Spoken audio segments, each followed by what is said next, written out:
Alors l'idée de la carte postale en fait vient par accident. En 89, j'ai un très bon ami, Vincent Chaban, qui me fait cette remarque un soir à table, où il me dit Thierry, on ne voit jamais tes photos. Et moi je les cachais toujours par pudeur auprès de mes amis, puisque ce n'étaient pas des gens à qui je vendais mon travail. Et en même temps, je trouvais ça vexant parce que je me donnais beaucoup de mal pour être publié dans la presse.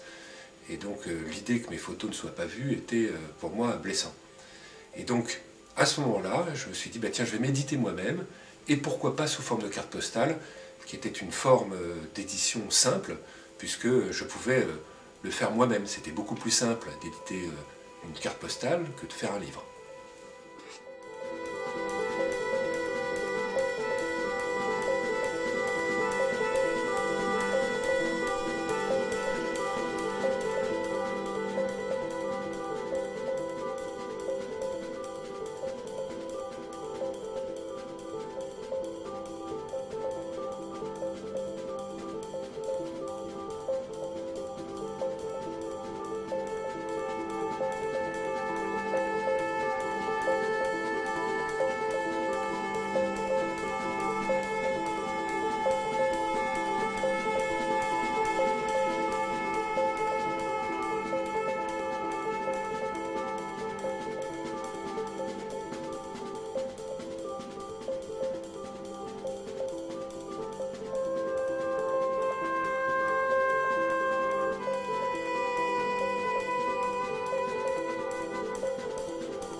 On est vraiment dans un collage, en fait. C'est-à-dire que je suis dans le format standard d'une carte postale et je colle sur un carton, d'un côté un tirage photographique et de l'autre côté un dos qui me sert de support pour écrire mes textes et qui a l'apparence d'une carte postale industrielle.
En fait, je travaille d'une façon instinctive, c'est-à-dire que je me rends compte que